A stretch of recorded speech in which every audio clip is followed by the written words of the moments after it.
Hello friends, இன்றைக்கி நம்ம சேப்பங்கிழங்கு கறி குழம்பு தான் செய்ய போகிறோம். வாங்க எப்படி செய்யலான்னு பார்க்கலாம். அதுக்கு நம்ம ஒரு ஃபஸ்ட்டு வானல் காஞ்சதும் எண்ணெய் ஊற்றிக்கோங்க. எண்ணெய் கொஞ்சம் அதிகமாகவே ஊற்றிக்கலாம். ஏன்னா அப்போ தான் நமக்கு சேப்பங்கிழங்கு கறி குழம்பு ரொம்பவே நல்லாயிருக்கும். இப்போ கூடவே கடுகு சேர்த்துக்கலாம். கடுகு நல்லா பொரிஞ்சு வந்ததும் கட் பண்ணி வச்சுருக்க வெங்காயத்தை சேர்த்துக்கலாம். சேர்த்துட்டு நல்லா வதக்கி கொடுத்துக்கோங்க.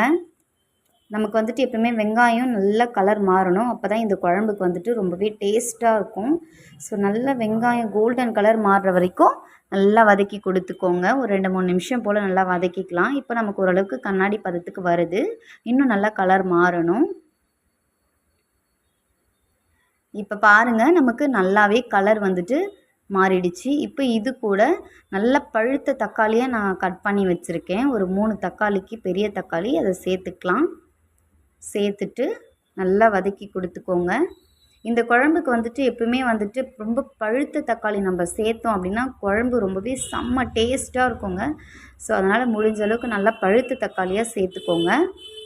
சேர்த்துட்டு நல்லா வதக்கி கொடுத்துக்கோங்க. இப்போ நமக்கு தக்காளி நல்லா வதங்கி வரணுன்றதுனால சீக்கிரமாக தேவையான அளவு உப்பு சேர்த்துக்கிறேன். உப்பு சேர்த்துட்டோம் அப்படின்னா நல்லாவே தக்காளி சீக்கிரமாக குழஞ்சி வந்துடும். இப்போ தேவையான அளவு மட்டும் உப்பு சேர்த்துக்கிறேன் கொஞ்சமாக.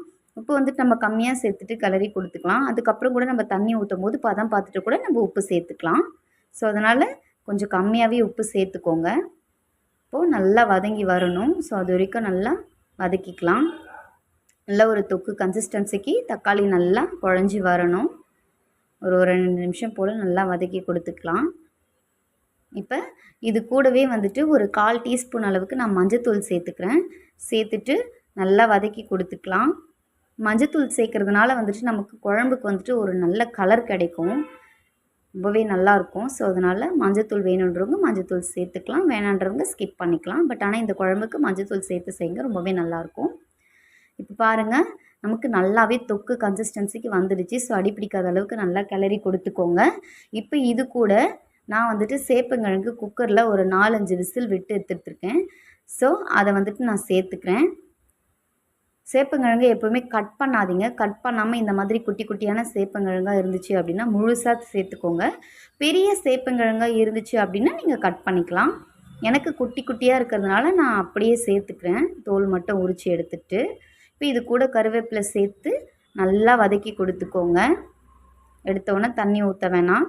ஸோ அப்படியே நல்லா ஒரு நிமிஷம் போல் எண்ணெயிலே நல்லா வதக்கி கொடுத்துக்கோங்க. அந்த தொக்கு எல்லாமே சேப்பங்கிழங்குல அந்த ஃப்ளேவர் நல்லா இறங்கட்டும். பாருங்கள், இப்போ நல்லாவே வந்துடுச்சு தொக்கு கன்சிஸ்டன்சிக்கு. இப்போ இது கூட நான் குழம்பு மிளகாய்த்தூள் ஒரு 3 டேபிள் ஸ்பூன் அளவுக்கு சேர்த்துக்கிறேன். சேர்த்துட்டு நல்லா அடிப்பிடிக்காத அளவுக்கு சிம்லேயே வச்சு கிளறி கொடுத்துக்கோங்க.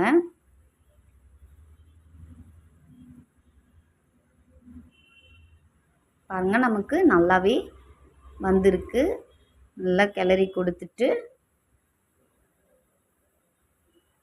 இருங்க.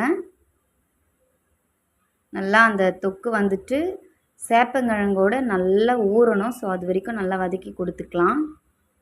பார்த்திங்கன்னா நல்லா தொக்கு சேப்பங்கிழங்கோட ஊறிடுச்சு. இப்போ நம்ம தேவையான அளவு தண்ணி ஊற்றிக்கலாம். தண்ணி ஊற்றிட்டு ஒரு கரண்டியால் நல்லா கிளறி விடுங்க. அடி பிடிச்சிருந்தா கூட நல்லா அடியில் கிளறி விடுங்க, சரியாயிடும். நல்லா கிளறி கொடுத்துக்கிட்டு கொதிக்கட்டும். ஸோ அது வரைக்கும் நம்ம வெயிட் பண்ணலாம். நல்லா ஒரு கொதி வரட்டும்.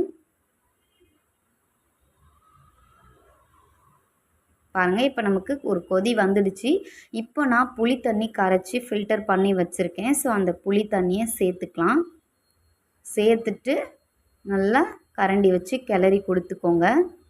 கிளறி கொடுத்துட்டு நல்லா கொதி தண்ணி நல்லா வற்றி ஓரளவுக்கு சுண்டணும். தொக்கு மாதிரி லைட்டாக கிரேவி மாதிரி வரணும் குழம்பு. அந்த மாதிரி இருக்கணும். வெயிட் பண்ணுங்கள்.